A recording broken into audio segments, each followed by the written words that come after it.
మదనపల్లిలో అతిపెద్ద fashion world SR shopping mall March 8న హీరోయిన్ మీనాక్షి చౌదరిచే గ్రాండ్ ఓపెనింగ్ 3 లక్షల వెరైటీలు అతి తక్కువ ధరలు. నమస్తే అమ్మా. పండుగ విశిష్టత అలానే భద్రాచలంలో అంగరంగ వైభవంగా కన్నుల పండుగగా కళ్యాణం చేస్తారు. అవునమ్మా. వెళ్ళగలిగే వాళ్ళు వెళ్తున్నాము. ఇవాళ రేపు మనకు అవకాశాలు ఎక్కువగా కనిపిస్తూ ఉన్నాయి. సోషల్ మీడియా కావచ్చు, ఎలక్ట్రానిక్ మీడియా కావచ్చు. చక్కగా ఇంట్లోనే కూర్చొని ప్రత్యక్షంగా చూడటానికి ఒక అవకాశం దొరుకుతుంది మనకి. అవును. కళ్యాణం గురించి, పండుగ యొక్క విశిష్టత గురించి మీ మాటల్లో చెప్పండి అమ్మా. చైత్ర శుద్ధ నవమి రాముడు పుట్టినటువంటి రోజు. శ్రీరామ నవమి అంటే ఆ రోజు 5 గ్రహాలు ఉచ్చస్థితిలో ఉన్నప్పుడు మధ్యాహ్న సమయంలో రాముడు ఆవిర్భవించాడు, అవతరించాడు. కనుక దాన్ని శ్రీరామనవమి అన్న పేరుతో మనం చేసుకుంటూ ఉంటాం. అయితే ఆనాడు కళ్యాణం చేయడం అనేటటువంటి ఒక సంప్రదాయాన్ని కంచర్ల గోపన్న గారు భద్రాద్రిలో ప్రారంభించాడు. ఆయన కంచర్ల గోపన్న పేరు, కానీ రామదాసుగా లోకంలో ప్రసిద్ధి వహించాడు. అంటే తన అసలు పేరు కూడా వదులుకుని నువ్వెవరు అంటే తన ఇంటి పేరు కంచర్లని కానీ తన పేరు గోపన్న అని కానీ చెప్పక నేను రామదాసుని అంతే అని అంతగా రాముడికి దాసుణ్ణి అన్నట్టుగా తన జీవితాన్ని రాముడికి అర్పించినటువంటి వాడు ఈయన రామదాసు. ఆయన ప్రారంభించాడు, తెలుగు వాళ్ళందరూ దాన్ని అనుసరించారు. ఈ శ్రీరామనవమి నాడు ప్రతి గ్రామంలోనూ ప్రతి ఇంట్లోనూ, గ్రామంలో ఒకచోట అని చెప్పడానికి వీలు లేదు, 4 రోడ్ల కూడలి ఉన్నటువంటి ప్రతి చోట, 4 ఇళ్ళు కలిసిన ఒక చోట ఎవరికి వాళ్ళు ఇళ్లల్లో సీతారామ కళ్యాణం చేసుకుంటారు. ఇళ్లల్లో చేసుకోవడం కాక సామూహికంగా చేసుకుంటారు. తమ ప్రాంతంలో లేదా గ్రామంలో అంతా కలిపి చేసుకుంటారు. ఆలయంలో చేస్తారు. నిజం చెప్పాలంటే రామ మందిరం లేనటువంటి గ్రామం తెలుగు నేలలో లేదు. అంటే దేవాలయం ఉండకపోవచ్చు, బాగా ప్రతిష్టాది చేసినటువంటిది, ధ్వజస్తంభం మొదలైనవి ఉండి, లేకపోయినా సరే నలుగురు కలిసి కూర్చుని భజన చేసుకోవడానికి అనుకూలంగా ఒక రామ మందిరం లేనటువంటి గ్రామం ఉండదు. ఏ గ్రామంలో అయినా 4 ఇళ్ళు ఉంటే తప్పకుండా ఒక రామ మందిరం ఉంటుంది. అవును. అది అంటే ఇది కొద్ది రోజుల క్రింద వరకు ఉన్న మాటమ్మా. ప్రస్తుతం వాతావరణంలో అనేక రకమైన మార్పులు వచ్చాయి, కానీ కాస్త ఒక 40-50 ఏళ్ల పాత గ్రామాలన్నింటిలోనూ రామమందిరం ఉంటుంది. అందుకని తప్పనిసరిగా ఆ రోజు సీతారామ కళ్యాణం చేసుకోవడం సంప్రదాయంగా వస్తుంది. నిజానికి శ్రీరామనవమి అన్నది రాముడు పుట్టినరోజే. అవును. మరి ఆ రోజు ఎందుకు చేస్తారు అంటే ఎప్పుడెప్పుడు దేవతామూర్తుల కళ్యాణం చేయాలో మనకు ఆగమశాస్త్రాలు చెప్పాయి. అందులో ఒకటి వాళ్ళకి అసలు కళ్యాణం జరిగినటువంటి రోజున, లేదా వాళ్ళ జన్మ నక్షత్రం లేకపోతే తిథి ఆ రోజున, లేకపోతే ఒక దేవాలయ ప్రతిష్టాపన చేసినప్పుడు, బ్రహ్మోత్సవాలు చేసుకునేటప్పుడు, యజ్ఞయాగాది క్రతువులు చేసుకున్నప్పుడు, ఎవరింట్లో అన్నా ఏదన్నా శుభకార్యం జరిగినప్పుడు, ఓహో, లేదంటే నేను ఇలా కళ్యాణం చేయిస్తానని మొక్కుకుంటే అలా మొక్కుకున్నప్పుడు, ఇట్లా ఎప్పుడైనా చెయ్యొచ్చు. మనకి మాత్రం ఎంతగా అలవాటైపోయిందంటే కంచర్ల గోపన్న పెట్టినటువంటి వరవడి ఆ రోజే సీతారామ కళ్యాణం జరిగింది అని మనం గట్టిగా నమ్మేస్తాం. అవును. ఎవరైనా కాదని చెప్తే కూడా వీళ్ళే తప్పు చెప్తున్నారనేటటువంటి అభిప్రాయంలో కూడా పడిపోతాం. కానీ అది దేవాలయ ప్రతిష్టాపన అంటే బ్రహ్మోత్సవాలకు సంబంధించిందే కాక ఆ రోజు ఆయన పుట్టినరోజు గనక ఆనాడు చేయడం అలవాటైంది. కనుక దక్షిణ దేశంలో ముఖ్యంగా తెలుగు వాళ్ళు, తెలుగు రాష్ట్రాలకి సరిహద్దుల్లో ఉండి ఈ సంస్కృతి ఎంతో అంతో అలవాటు ఉన్నటువంటి వాళ్ళందరూ కూడా ఈ శ్రీరామనవమి నాడు అంటే చైత్ర శుద్ధ నవమి నాడు సీతారామ కళ్యాణం చేయడం సంప్రదాయంగా వస్తుంది. అలానే స్వామివారికి పట్టు వస్త్రాలు సమర్పిస్తారమ్మా రాష్ట్ర ప్రభుత్వం ప్రతి సంవత్సరం తీసుకువెళ్తుంది. తప్పనిసరి. ఈ ఆనవాయితీ ఎక్కడి నుంచి వచ్చిందమ్మా? ఈ భద్రాచలం నిజాం ప్రభుత్వంలో ఉండేది కదా, నిజాం పరిపాలనలో ఉండేది. ఈ భద్రాచలం గ్రామానికి అప్పట్లో కరణమో ఏదో అంటారు, గ్రామాధికారిగా ఈ కంచర్ల గోపన్న ఉండి ఈయన గ్రామాల నుండి పన్ను వసూలు చేసి ఆ వసూలు చేసినటువంటి పన్ను ప్రభుత్వానికి కట్టకుండా సొంతానికి ఏం వాడుకోలేదులేండి, రాముడికి ఉపయోగించాడు దేవాలయ నిర్మాణానికి. తర్వాత గొల్లుమన్నాడు కదా, సీతమ్మకు చేయిస్తే చింతాక పథకము రామచంద్ర, దానికి పట్టే 10,000 వరహాలు రామచంద్ర, లక్ష్మణునకు చేయిస్తే ముత్యాల మొలతాడు అని చెప్పి అందరికీ కూడా భరతుడికి శత్రుఘ్నుడికి అందరికీ చేయించాడు ఆయన. వీళ్ళందరికీ ఇన్ని చేయించేశాక ఆ పన్ను లేకపోయేటప్పటికీ తానీషా అతన్ని చెరసాల్లో పెట్టాడు. చాలా కష్టాలే పడ్డాడు. అక్కడ తిట్టాడు కూడా, అక్కడే ఈ మాటలు అనేవి. నీ తండ్రి దశరథుడు చేయించాడని, నీ మామ జనకుడు చేయించాడని, నేనురా చేయించింది అని చెప్పి రాముని గట్టిగా డబాయిస్తాడు. పైగా అన్నాక హబ్బబ్బా ఈ దెబ్బల కోరవక తిట్టాను ఏమనుకోకని కూడా అంటాడు. సారీ కూడా చెప్పేశాడు. ఎందుకు చెప్పాడో కూడా చెప్పాడు. దెబ్బలు భరించలేకపోతే సరే మొత్తానికి ఆ రామలక్ష్మణులే వచ్చి దానికి 6,000 వరహాలు ఇవ్వవలసిందేదో మాడలు ఇచ్చి రామదాసుని చెరసాల నుంచి విడిపిస్తారు. ఇప్పటికీ ఆ రామమాడలు కొన్ని ఉన్నాయి అంటారు. రామలక్ష్మణులు తానీషాకి ఇచ్చింది. తానీషా ఎంత అదృష్టవంతుడో, నేను చూడలేదు ఆయన చూశాడని. తానీషాకు అప్పుడు రాముడంటే ఒక నమ్మకం కుదిరి కళ్యాణానికి పట్టుబట్టలు పంపించడం మొదలుపెట్టాడు. తానీషా పట్టుబట్టలతో పాటు ఈ గోల్కొండ ప్రాంతం ముత్యాల వ్యాపారానికి ప్రసిద్ధి. గమ్మత్ ఏంటంటే ఇక్కడ ముత్యాలు దొరకవు, కానీ వ్యాపారం మాత్రం ఇక్కడే. ఎవరైనా ఇప్పుడు భాగ్యనగరం వచ్చారంటే ఏం పట్టుకెడతారండి? ఇక్కడి నుంచి ముత్యాలు పట్టుకెడతారు. అది ముత్యాల వ్యాపార కేంద్రం ఇది. ఎందుకంటే మహమ్మదీయులు వచ్చినప్పుడు వాళ్ళు చేసినటువంటి పని వల్ల. అందుకని ముత్యాలు కూడా తలంబ్రాలలో కలిపిపోయడానికని పంపించటం ఒక సంప్రదాయంగా పెట్టుకున్నాడు. ముత్యాలు పట్టుబట్లు పంపించేవాడు రాముల వారికి. ఇప్పటికి కూడానమ్మా రాముల వారికి కట్టేటటువంటి వస్త్రాలు కానీ, అమ్మవారికి కట్టే వస్త్రాలు కానీ మంచి పట్టు వెండి జరి అయితే తప్ప కడతారు. కాకపోతే కాటన్ అన్నా కడతారు కానీ నూలుదన్నా పిచ్చి జరీలు సింథటిక్స్ కట్టరు అయ్యవారికి అమ్మవారికి. మంచిదైతేనే కడతారు, లేకపోతే కట్టరు. ఆయన చక్రవర్తి అమ్మా, మామూలా? ఆయన సర్వం సహా చక్రవర్తి, ఈ మొత్తం భూమండలానికి చక్రవర్తి ఆయన. అట్లాంటి వాడు ఇట్లా చౌకబారు కట్టాడు. అందుకని ఇవి పంపించేవాడు పట్టు వస్త్రాలును ఇవి ముత్యాలు.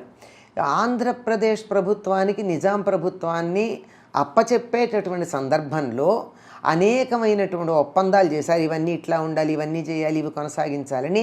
అట్లాంటి వాటిల్లో ఒకటి ఇన్నాళ్ళు గోల్కొండ ప్రభువులు పంపించినటువంటి పట్టు వస్త్రాలు వాళ్ళ ప్రభుత్వం తమ చేతుల్లోకి తీసుకున్నటువంటి ఆంధ్రప్రదేశ్ ప్రభుత్వం కూడా పంపించాలి అని అడిగారని చెప్తారు. అప్పుడు ఉమ్మడి తెలుగు రాష్ట్రాలు ఉండేవి కాబట్టి ఆంధ్రప్రదేశ్ ఇంత 6 ఏళ్లే కదమ్మా, 6 ఏళ్ళ 7 ఏళ్ళు అయింది అంతే కదా అప్పటి మాట. దాన్నే మరి ఆంధ్రప్రదేశ్ నుంచి తెలంగాణగా మారినా ఎవరైతే ఈ భాగ్యనగరం, నిజాము, గోల్కొండ ఈ ప్రాంతం ఉందో వీళ్ళు తప్పనిసరిగా భద్రాచలానికి రాముల వారి కళ్యాణ సమయానికి పట్టు వస్త్రాలు, ముత్యాలు, తలంబరాల్లో కలపడానికి ముత్యాలు పంపించాలి. అది ఆనవాయితీ అలా కొనసాగుతూ వచ్చింది. అమ్మ, మనం ఇప్పుడు కళ్యాణాన్ని ప్రత్యక్షంగా చూడటానికి వెళ్ళినా, లేకుంటే ఇదివరకు కొరియర్లో కూడా వచ్చేవేమో నాకు బాగా గుర్తు, అక్షింతలు, అలానే ముత్యాలు కూడా అక్షింతలతో కలిపి వాటిని చాలా జాగ్రత్తగా పెట్టుకోవాలి, బీరువాలో దాచుకోవాలనేసి చెప్తూ ఉంటారు కదమ్మా. అవునమ్మా. అది అంటే ఎట్లా, ఎందుకనమ్మా అంటే స్వామి మీద నుంచి వచ్చినటువంటి ఆ ముత్యాలకు చాలా విలువ ఉంది అని చెప్పి జానక్య కమలామలాంజలి పుటే అని చెప్పి ఆ శ్లోకం ఉంది కదా. అవును. యా పద్మరాగాయిత, అమ్మవారి చేతుల్లో ఉంటే ముత్యాల తలంబ్రాలు పద్మరాగాల్లో ఉన్నాయిట. రాముల వారి తల మీద పడేటప్పటికల్లా ముత్యాలు తెల్లగా ఉన్నాయిట. అక్కడి నుంచి స్రస్త ఆయన శరీరం మీదకి జారేటప్పటికి నీలాల్లాగా ఉన్నాయిట. అంటే ఆయన నల్లగా ఉంటాడు, తల మీద తలపాగా ఉంటుంది కనుక తెల్లగా ఉన్నాయి, ఒళ్ళు నల్లగా ఉంటుంది కనుక ఆ నల్లని కాంతిపడి నీలాల్లాగా ఉన్నాయి. అటువంటివి మనందరికీ క్షేమాన్ని కలిగించుగాక అని చెప్పి మనకి ఈ శ్లోకం లేనిదే పెళ్లి శుభలేఖల్లో మనం వేసుకోం. అవును. మరి అటువంటిది పెళ్లిలో ముత్యాలకి చాలా ప్రాధాన్యం ఉంది. ఆయన ఒంటి మీద పడ్డాయని. అంతే కదమ్మా, ముత్యాలు అనేవి, తలంబ్రాలు అనేవి మనకే అలవాటు, ఉత్తర దేశంలో లేవు.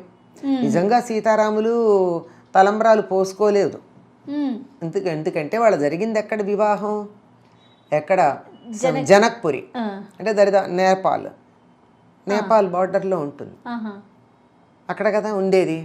మరి అక్కడ ఈ పద్ధతి లేదు. ఉత్తర దేశంలో తలంబరాలు కానీ తాళి కట్టడం కానీ లేవు.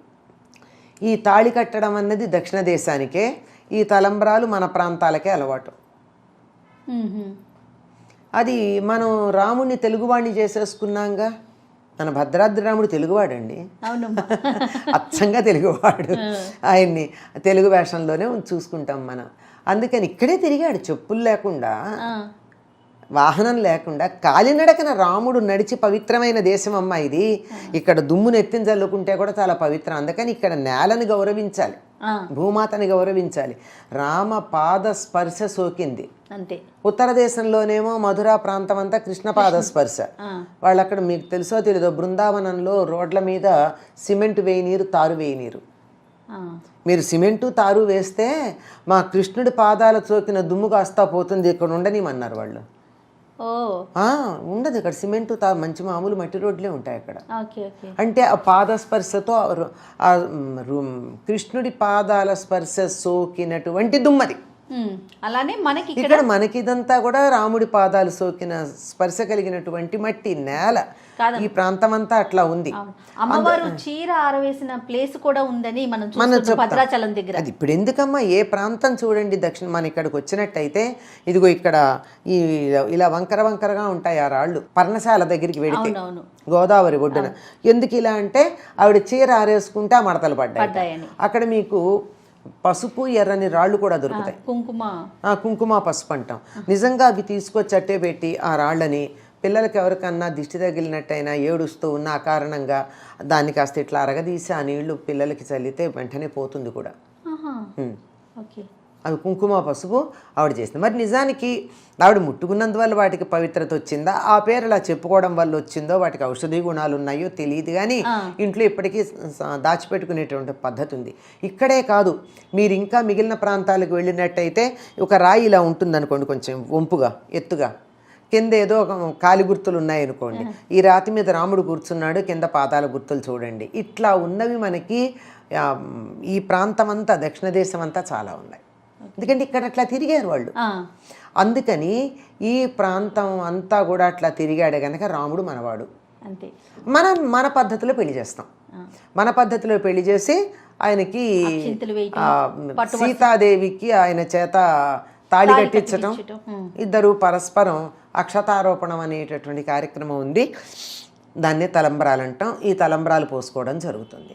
ఇవి మంత్రపూతంగా సీతారాముల శరీరం మీద రాలి పడినటువంటి అక్షతలు గనక వీటికి ఆ శక్తి ఉంటుంది. అందుకని భద్రంగా దాచిపెట్టుకుంటాం. ఎవరివైనా కళ్యాణం జరుగుతుంటే, పెళ్లి జరుగుతూ ఉంటే ఆ తలంబ్రాలలో ఈ 2 అక్షతలు గనక కలిపినట్టయితే వారికి దాంపత్యం చాలా బాగుంటుందని విశ్వాసం. శుభలేఖ ఇవ్వడానికి ఎవరన్నా మన ఇంటికి వస్తే మన ఇంట్లో ఆ భద్రాచలం అక్షతలు ఉంటే వాళ్ళకి 4 అక్షతలు ఇవ్వండి. ఆ అక్షతలు ఇస్తే వాళ్ళు తీసుకెళ్ళి దేవుడి దగ్గర పెట్టుకుంటారు. పెట్టుకుని మళ్ళీ పెళ్ళప్పుడు తలంబ్రాల్లో కలుపుతారు. వాళ్ళ దాంపత్య శోభ చక్కగా ఉంటుంది. అద్భుతం. ఇది తప్పనిసరిగా జరిగేదమ్మా. లేదు ఏదన్నా శుభం కావాలంటే కూడా ఇంట్లో ఏదైనా శుభకార్యాలు చేసుకునేటప్పుడు, పిల్లల పరీక్షకు వెళ్ళేటప్పుడు, ఇంటర్వ్యూలకు వెళ్ళేటప్పుడు, ఏదో పెళ్లి మాటలు మాట్లాడడానికి వెళ్ళేటప్పుడు, ఏదైనా ఒక శుభకార్యానికి బయలుదేరేటప్పుడు దేవుడి దగ్గర ఉన్నటువంటి ఆ భద్రాచలం అక్షతలు కానీ కాసిన 2 తీస్తల మీద వేసుకున్నా, ఇంట్లో వాళ్ళకి వేసినా చాలా శుభం జరుగుతుంది. రాముడి యొక్క ఆశీస్సులు నేరుగా లభ్యమవుతాయని నమ్మకం మనకి. ఇంకా నవమి రోజు మనం ఇంట్లో ఎలాంటి పూజా విధానం పాటించాలమ్మా?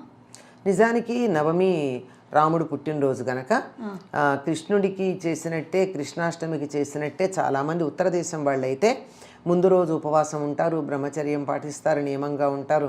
అష్టమి నాటి రాత్రి, మర్నాడు మధ్యాహ్నం రాముడు పుట్టేటటువంటి సమయానికి, అంటే 12 గంటలకు కదా, ఆ సమయానికి రాముడు పుట్టాడు గనక అందరూ కుమారుడు జన్మించాడు అనగానే బొడ్డు కొయ్యకుండా తండ్రి ఏం చెయ్యాలంటే ఏదో స్నానం చేస్తారని చెప్తారు. అది కాక దానాలు చేస్తాడు.